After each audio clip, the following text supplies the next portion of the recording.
دا کیسه د یو معصومې جینۍ ارزو دردناک حقیقت بیانوي چې په خپل ژوند کې تر ټولو لوی دوکې سره مخامخ کیږي. هغې خپل پلار خپل ساتونکی او خواخوږي ګڼلو، او کله چې حقیقت ورته معلوم شو نو دنیا یې ورانه شوه. یو پلار چې خپله لور یې د خرڅ اور ته وغورځوله، او یو ټولنه چې د هغې چغې یې وانه اورېدې. د ژمي تر ټولو سخته شپه وه. صادق په روغتون کې اخوا دېخوا ګرځېده. همهغه وخت نرسه بهر راغله او ویې ویل په ډېر افسوس سره باید ووایم چې موږ ستاسو ښځه بچ نه کړې شوه. د نرسې په لاس کې یو ماشومه جینۍ وه. هغې هغه ماشومه د صادق په لور ور وړاندې کړه. صادق هغه ماشومه واخیستله او خپلې سینې ته یې ټینګه ونیوله. هغه په لوړ اواز ژړل شروع کړل. تا بې موره ماشومه به څنګه لویېږي ای زما خدایه. دا په ما لوی غم را وغورځېده. زه خپله لور وساتم که مزدوري وکړم. همهغه وخت د هغه خپلوانو د هغه په اوږه لاس کېښوده او بیا یې د هغه د ښځې جنازه کور ته یوړله. هغه یې خاورو ته وسپارله. صادق خپله لور د خپلې خور غېږې ته ورکړه او ویې ویل زه دا ماشومه تا ته سپارم. دا بې موره ده او زه په بل هیڅ چا باور نشم کولی. خو د هغه خور سمدستي ماشومه لرې کړه او ویې ویل ته نه پوهېږې چې دا څومره منحوسه ده. د پیدا کېدو سره یې خپله مور وخوړله. نه پوهېږم چې لویه شي نو نور به څه کوي. زما نه د دې منحوسې جینۍ سورې هم لرې وساته. صادق په ژړا ژړا خپله ماشومه په غېږ کې واخیسته او کور ته واپس شو. هغه د خپلې لور نوم ارزو کېښوده. د هغې وروسته ماشومه د خپلې نیا سره لویېدله او صادق په خپل کور کې یوازې اوسېده. هغه په یو میډیکل سټور کې کار کوه. کله چې به ماښام کور ته راواپس شو نو یوازې به د دې غم له امله په نشه باندې اخته شو. کله چې به هغه په نشه کې په خپل بستر پروت و نو همدا فکر به ورسره و چې که دا لور نوی پیدا شوې نو نن به زما ښځه ژوندی وه. رښتیا هم دا لور منحوسه ده. همدې زما ژوند تباه کړو. ورځ تر بلې هغه په نشه کې ډوبېده او په کار کې بې پروایي زیاتېدله. کله چې ارزو 14 کلنه شوه نو د هغې نیا وفات شوه. اوس ارزو مجبوره شوه چې د خپل پلار کور ته واپس راشي. خو په دې 14 کلونو کې هغې خپل پلار یوازې له ځان نه کرکه کوونکي لیدلی و. یو ورځ ارزو وویل پلاره ته ولې له ما دومره خفه اوسېږې؟ صادق هېڅ جواب ونه کړه. هغه په ذهن کې عجیبه سوچونه روان و. هغه لا مخکې هم له کاره بیزار شوی و. ارزو هره ورځ ویل پلاره که ته کار ته نه ځې نو موږ به څه وخورو. خو صادق به د نشې په حالت کې په کټ پروت و. یو ورځ د ارزو مخ سور شو، سترګې یې سوځېدلې. هغه د پلار خوا ته راغله او ویې ویل پلاره زه ډېر تبې نیولی یم، وجود مې ښه نه دی. صادق چې کله لور ته وکتل نو په زړه کې یې لږ رحم پیدا شو. هغه په ژور فکر کې ډوب شو او بیا وویل لورې ته فکر مه کوه، زه به درته دوایي راوړم. هغه سمدستي هغه میډیکل سټور ته لاړه چېرته چې به هغه کار کوه. هلته نه یې یو انجکشن راواخیسته او راغې او خپلې لور ته یې ولګولو. د انجکشن د لګېدو سره سم ارزو بېهوشه شوه. هغه کاږه واږه پرېوته او خپل هوش یې له لاسه ورکړه. صادق د کوټې یو ګوټ ته لاړه او په لوړ اواز یې خندل شروع کړل. هغه بیا هغه انجکشن ته کتل. ماښام چې کله د ارزو سترګې کولو شوې نو ځان یې د تبې نه خلاص احساس کړو. ورو ورو دا لړۍ روانه وه. لومبیا به صادق خپلې لور ته داسې دوایي ورکوله چې تبه به پرې راتلله. بیا به یې هم هغه انجکشن لګوه او ویل به یې فکر مه کوه ته به زر ښه شې. نن صادق خپلې لور ته آواز وکړه ای ارزو لورې نن په ډوډۍ کې څه ښه شي پوخ که، زما یو دوست زموږ کور ته راځي. ارزو پوښتنه وکړه پلاره کوم دوست؟ صادق وویل هغه ته په وړوکوالي کې لیدلی وې، ډېر به یې در سره مینه کوله. نن د اسلام آباد نه مستقیم زموږ کور ته راځي نو ځکه وایم ښه ډوډۍ تیاره کړه. د ژمي سخته شپه وه. ناڅاپه دروازه وټکېده. صادق دروازه کولاو کړه نو خپل دوست یې مخې ته ولاړو. دواړه یو بل سره تر غاړه وتل. دواړه همزولي وو. نږدې 50 کلن وو. د صادق دوست وویل ای وروره همدلته به ولاړ یو، که کور ته به مې دننه هم بوځې. صادق هغه دننه کېنو او خپلې لور ته یې آواز وکړه ارزو لورې زر ډوډۍ راوړه زما دوست به وږي وي. همهغه وخت د کوټې دروازه کولاو شوه. د ارزو په لاسو کې د ډوډۍ پتنوس و. خو د صادق دوست ډوډۍ نه بلکې ارزو ته کتل. هغه خط ته سترګې رپول هم هیر کړل. دومره ښکلې جینۍ، دومره ښه قد او ځوانه. جاوید خپلې شونډې په ژبه لمدولې. صادق سمدستي ګوته وڅنډله او ویې ویل په څه فکر کې ډوب شوې؟ دا زما لور ارزو ده. جاوید په موسکا وویل همدا هغه ماشومه ده چې ما به په خپلو لاسونو لبوله. خو نه پوهېږم په څو کلونو کې دومره څنګه لویه شوه، لا خو یو عمر هم نه دی. صادق زر د هغه پام واړو او ویې ډوډۍ یخېږي زر یې وخوره. د ډوډۍ وروسته جاوید وویل نه شپه زه همدلته پاتې کېږم. هغه په حیرسي سترګو ارزو ته کتل صادق هر څه معلوم کړل خو دروغ یې وویل نن شپه زه ډېر ضروري کار لرم نو کور کې نه یم زما لور یوازې ده نو ته د دلته نه لاړ شه. جاوید خپلې شونډې په ژبه لمدولې او په حیرستو سترګو روان شو. صادق هغه تر موټر پورې ورسو خو کله چې بیرته کور ته راغی نو ویې لیدل چې د ارزو مخ سور شوی و. پلاره ما درته ویلي چې ما ته سخته تبه ده آیا زما دوايي دې راوړې ده؟ ارزو په مات اواز په سختۍ دا خبرې وکړې. صادق مسکی شو ویل هاو لورې ته پوهېږې چې زه هېڅکله ستا دوايي نه هېروم. دا انجکشن مې راوړې ده راځه چې درته یې ولګوم تر سهاره به دې تبه بلکل ښه شي. هغه په چل ول مسکی کېده. ارزو په خاموشۍ دننه لاړه او کېناسته. صادق د هغې په مټ ستن ولګوله. ارزو لږ وخت خپل لاس مږلو بیا ورو ورو پې سستي راغله. د تبې د امله هغه لا مخکې هم ډېره کمزورې وه. هغه هم هلته ورو ورو بېهوشه شوه او کږه وږه په کټ کې پرېوته. صادق په بې صبرۍ د کمرې بهر ګرځېده. کله چې د ارزو د پرېوتو اواز راغی نو هغه کوټې ته ننوته. هغه ارزو ته وکتل او په ورو یې وویل نن د جاوید خبرو ثابته کړه چې د تېرو 2 کلونو نه زما هڅې بې ګټې نه وې زما کار مکمل شو. هغه په مزه مزه موسکا سره خپل لاس جیب ته دننه کړو او هغه انجکشن یې راوویسته چې لږ مخکې یې ارزو ته لګولی و. د هغه سترګې په انجکشن خښې وې. دا کوم عام انجکشن نو. څو کاله مخکې کله چې هغه په فارمیسۍ کې د هیلپر په توګه کار کوو هم هغه وخت ورته معلومه شوې وه چې په دنیا کې داسې عجیبه قسمه انجکشنې هم شته چې که د یوې جینۍ بدن ته ولګولی شي نو هغه له وخت نه مخکې ځوانه او ښکلې کېږي. 2 کاله مخکې هم دا انجکشنونه په خپل لور ارزو استعمالول شروع کړل. هره هفته به یې په پټه هغې ته داسې دوايي ورکوله چې په هغې به تبه راتلله. هغه بیچاره به د درد او تبې له سختۍ ټوله ورځ رپېدله او کله چې به یې د دوایۍ پوښتنه وکړه نو صادق په موسکا هم هغه انجکشن راوړه او هغې ته به یې ولګو. تر سهاره به یې تبه ښکته شوه خو د هغې په بدن کې عجیبه بدلونونه رامنځته کېدل. هغه په خپله هم حیرانه وه چې ولې دومره زر جسماني بدلونونه پکې راځي. صادق په احتیاط سره انجکشن له منځه یوړه. بل سهار چې ارزو راویښه شوه نو په بدن کې عجیب درد احساسوه. هغه د ناشتې په تیارولو لګیا شوه. هم هغه وخت ګاونډی ماسي بلکیس اواز راغی او ارزو لورې لږ اوړه راکړه زموږ اوړه ختم شوي دي ماښام به یې واپس راوړم. ارزو په خاموشۍ د اوړو ډبه خلاصه کړه او د هغې لپاره یې اوړه واچول. بلکیس هغې ته په ژورو سترګو وکتل. ای ارزو ته خو ورځ تر بلې نوره هم ښکلې کېږې. خپل قد او اندام دې وګوره. ستا پلار خو درته هېڅ هم نه درکوي خو ستا بدن ورځ تر بلې لا ښکلې کېږي. زما خپله لور ملیخه هم ستا همزولې ده. دواړه په یو ورځ پیدا شوې او هغه لا هم وړه ماشومه ښکاري. حال دا چې تاسو دواړه 14 کلن یې. نه پوهېږم ته څنګه له وخت نه مخکې ځوانه شوې. بلکیس په تجسس پوښتنې کولې. ارزو خفه کېده. دا خبرې به هغې اکثره کولې او ارزو خپله هم نه پوهېده چې ولې دا هر څه ورسره روان دي. ولې هغه د وخت نه مخکې د یو ځوانې جینۍ په څېره بدلېږي. هغې د وړو پیالې ډکه کړه بلکیس ته یې ورکړه. لږ وخت د نورو خبرو وروستو بلکیس خپل کور ته لاړه. دننه صادق لا هم په درنو خراټو وده و. ارزو لږ وخت دلته او هلته ګرځېدله. په کچن کې ټول راشن ختم شوی. د هغې سره پیسې هم نه وې کینی بهر به یې څه شی اخیستې وې. ضروري وه چې خپل پلار خبر کړي. هغې لږ وخت سوچ وکړو بیا مجبوره شوه او د صادق خواته راغله او د هغه اوږه یې وخوځوله. صادق داسې په وارخطایۍ راویښ شو لکه قیامت چې پرې راغلی وي. څه شوي دي ولې مې راویښوې؟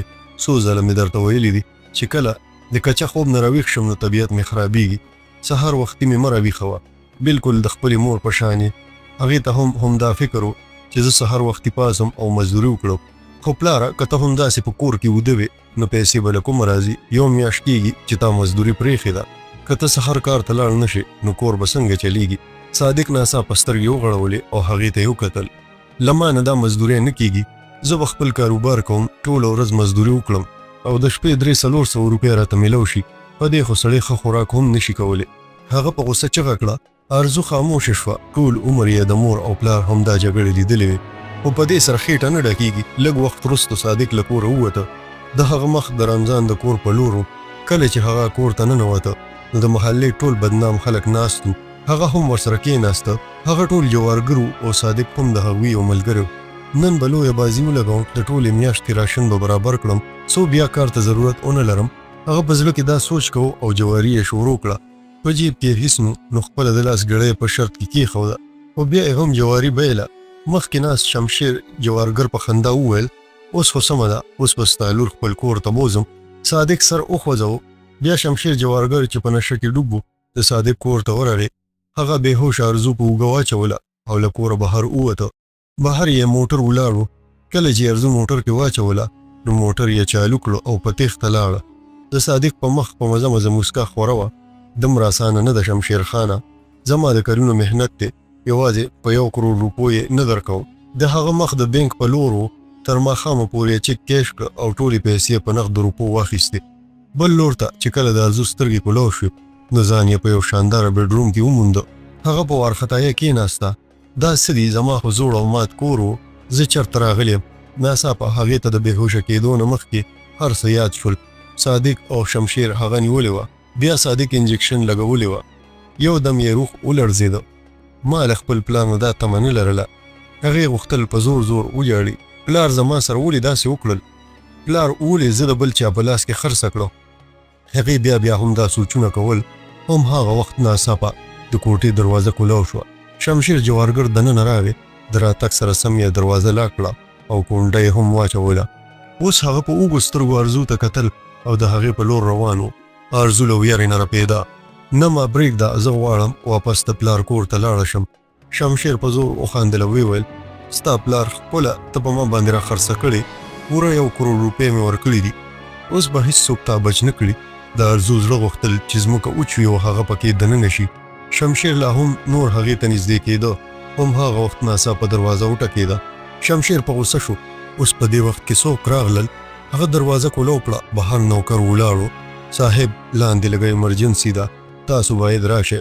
شمشیر په غوسناکو سترګو ارزو ته وکتل او بهر ووته. ارزو بیا یوازې پاتې شوه. هغه ډېره ویرېدلې وه. هم هغه وخت ناڅاپه د کړکۍ د اړخ ټک وشو. ارزو په وارخطایۍ وکتل. دا کړکۍ د کور شاته کولاوېده. له ټک وروستو یو غږ راغی، ارزو کړکۍ کولاو دی، زه یم ستا پلار. ارزو حیرانه شوه. هغه مخکې لاړه او کړکۍ یې کولاو کړه. رښتیا هم صادق و. هغه هغې ته د خاموشه پاتې کېدو اشاره کوله. ارزو سخته یارېدلې وه. زر بهر راوځه، زه تا د دې ځای نه ایستلو لپاره راغلی یم. صادق د هغې لاس ونیو. هڅه یې وکړه چې د کړکۍ له لارې یې بهر وباسي. ارزو یارېدلې وه. اوس یې په هر صورت کې غوښتل چې له شمشیر نه ځان بچ کړي. دلته هغې ته ډېره یره محسوسېده. صادق هغه بهر راوایستله. هلته یې وړوکی موټر ولاړو. پلاره ته ما چېرته بیایې؟ ارزو ته لا باور هم نه کېده چې صادق هغه په شمشیر باندې خرڅه کړې وه. صادق هغه موټر کې کېنوله او په مزه آواز یې وویل شمشیر زما دوست دی. زما په یوه غلطۍ د هغه نقصان شوی و، نو هغه ستا غوښتنه وکړه. ما یوازې د وخت لپاره هاو کړي و. خو لکه څنګه چې ما ته وخت میلاو شو، زه راغلم چې تا د دې ځای نه خلاص کړم. هغه موټر په تیزۍ چلولو او همدا خبرې یې کولې. د ارزو د سترګو نه اوښکې روانې شوې. هغه د خپل پلار په اړه غلطه وه. هغې لا هم د هغه سره هغسې مینه لرله لکه مخکې. وروسته صادق موټر چلولو سره له خپل وړوکي کلي نه ډېر لرې ووته. د صحرا په شان سیمه راغله. تر لرې لرې پورې له شګو ډنډونو او بوټو نه بغیر بل څه نه ښکارېدل. ارزو خپل څادر په ځان تاو کړی و او په ویره ناسته وه. صادق بغیر له یوې خبرې موټر چلوه. کله چې موټر ودرېده نو ارزو حیرانه شوه. پلاره دا د چا کور دی؟ هغې بهر کتلو خو صادق خاموش و. هغه د موټر خپله دروازه کولاو کړه، ښکته شو او د ارزو لاس یې ونیو او بهر یې راوویستله. ارزو چې مخامخ منظر ولیده نو د خپو د لاندې نه ځمکه وتښتېدله. هغې ښه پېژندل چې پلار هغه کوم ځای ته راوستې ده. واړه واړه کورونو چې په قطار کې جوړ شوي، 2 او 3 چتونو. د هر کور دروازه کولاو پرته وه. په 2 او 3 چت کې ډېرې جینکې په بالکنۍ کې ولاړې او لاندې یې کتل. کله چې جینکو صادق ولیدو نو چغې یې وهلې. د ځینې جینکو خبرې او چغې دومره شرمناکې وې چې ارزو ډېر شرم محسوس کړ. د هغوی جامې نیمګړې وې. له دننه نه د موسیقۍ اوازونه او د نارینهو د خندا شور راتللو. دا هر څه د ارزو غوږونو ته رارسېدل او هغه له ویرې نه رپېده. پلاره د دې ځایه بېرته لاړ شه، هغې په ویره وویل. خو صادق په غوسناکو سترګو هغې ته وکتل او مخکې لاړو. بیا یې د هغې لاس ونیو. ولې بېرته لاړ شو؟ کلونه چې ما په تا خرچ کړی دی، اوس د هغې د بېرته اخیستلو وخت راغلی دی. راځه دننه. هغه ارزو په زور دننه راښکله. ارزو حیرانه پاتې شوه. نو آیا پلار کستن لومبې زه شمشیر باندې خرڅه کړم او اوس یې دلته راوستی یم؟ هغې چیغه کړه او د ځان د خلاصون هڅه یې وکړه. خو صادق اوس یو بېرحمه سوداګر ګرځېدلی و. هغه ارزو په زور یوې کوټې ته راښکله. هلته یو مشره ښځه ناسته وه. چې ساړي یې اغوستې وه. کله چې هغې ارزو ولیده نو سیده کېناسته. صادق ارزو د هغې مخې ته په زور ورغورځوله. واو صادقه څه شی دې راوستی دی؟ دا قیمتي هیره دې د کومې پیدا کړې ده؟ هغې د ارزو په مخ لاس تیر کړو. ارزو له کرکې نه ولړزېده. صادق موسکی شو. د لیدو نه خو یوازې 14 کلنه ښکاري، خو دا ښکلي بدن زما د محنت نتیجه ده. دا به ستا کوټې ته داسې رونق ورکړي چې ته به ډېره شتمنه شي. بس زما برخه راکړه. هغه ښځه چې د کوټې مالکه وه په غرور وویل د داسې مال لپاره خو موږ تا ته هر څومره پیسې درکولی شو. ارزو پاڅېده او د تېښتې هڅه یې وکړه، خو هلته موجوده سړو بیرته ونیوله او د هغې ښځې خپو ته یې ورغورځوله. هغې په سختۍ ژړل او خپل پلار ته یې زارۍ کولې چې دلته یې نه پرېږدي. صادق یوازې موسکی کېده. عمر یې 14 کاله دی او بلکل د 22 کلونو ځوانې جینۍ په شان ښکاري. هغې ښځې ارزو ته وکتل، خو دا دې څنګه وکړل؟ هغې پوښتنه وکړه. صادق په لوړ اواز وخندل. خلک فکر کوي چې دا زما لور ده، خو داسې نه ده. کله چې دا پیدا کېدله نو د دې مور ناواده وه. هغې د یو سړي ملاتړ غوښته. زه مخکې ورغلم او هغې فکر وکړه چې زه به یې ژوند جوړ کړم، خو دا د هغې تېروتنه وه. صادق بیا وخندل او د ښځې ورکړې روپۍ شمېرلې. هیرس او شاخوات یې په مخ کاریو. دې زه مجبورولم چې زه مزدوري وکړم او پیسې وګټم. د دې د مور د مرګ وروستو دا جینۍ لا زیات مصیبت شو. شپه ورځ به یې د سامان غوښتنه کوله او زما جیب به تش شو. بیا چا راته مشوره راکړه چې په خپلې لور توجه وکړه، همدا به دې د ګټې وسیله شي. ما دې ته داسې انجکشنې ورکړلې چې له وخت نه مخکې ځوانه شوه. اوس به دا دلته پیسې ګټي او زه به هره میاشت خپله برخه اخلم. صادق په خندا وویل زما خو ژوند جوړ شو. ولې خانم وخندل. ته خو ډېر لالچي انسان راووتې. ارزو د دوی خبرې واورېدې نو لکه د کاڼي غلې پاتې شوه. سترګې یې کولو پاتې شوه. پلاره تا دا هر څه ولې وکړل؟ هغې په چغو چغو وژړل. نو صادق هېڅ پروا ونه کړه. هغه پیسې جیب کې واچولې، پاڅېده او له کوټې نه بهر ووته. صادق فکر کوو چې اوس به له دې ځایه وتښتي او د آرام ژوند به وکړي، خو ښایي د هغه د ظلم حساب لا پاجو. هغه سړک ته وخته، خو د خپل حرص او لالچ له امله دومره روڼ شوی چې یو لوی ټرک یې ونه لیده. ټرک په دومره زور باندې ټکره ووهله چې هغه یې لرې وغورځوه. خلکو د هغه چغې واورېدې او په منډه منډه راغله. د هغه مرۍ ماته شوې وه او وینه ترېنه روانه وه. یوازې په څو سکندونو کې روح له بدنه ووسه. بل لور ته ارزو د کوټې نه د تېښتې هڅه کوله. کله چې ټولو فکر وکړو چې هغه بېهوشه شوې ده نو شاته یوې کوټې ته یې یوړله، خو هغې یوازې د بېهوشۍ ډرامه کوله. کله چې ټول خلک لاړل نو هغې خپل پټ خنجر راوایسته او د دروازې د لاک خلاصولو هڅه یې وکړه. بخت ورسره مل و، لاک کولاو شو. ارزو له هغه ځایه وتښتېده او د خپلې ماسي کور ته ورسېده. کله چې ماسي د هغې حالت ولیدو او د هغې ټوله کیسه یې واورېده نو په غېږ کې یې ټینګه ونیوله. څو ورځې وروستو ماسي د ارزو د نکاح له خپل زوی سره وکړله. اوس هغه په خپل ژوند کې خوندي وه. د مور د نشوالي په صورت کې اولاد اکثره د ژوند سختو او د خلکو ظلمونو سره مخامخ کیږي. که دا کیسه درته خوښه شوې وي زموږ د لایک سټوري وایس چینل لازماً سبسکرایب کړئ. دا کیسه د خپلو عزیزانو سره ضرور شریک کړئ، ځکه چې اصلاح که د هرې لارې راشي که په زړه سره وکړي نو زموږ مقصد پوره کیږي. په کمنټونو کې راته دا هم ووایئ چې دا کیسه تاسو د کوم هیواد نه اورئ. د بلې کیسې پورې ماته اجازت راکړئ. د الله په امان.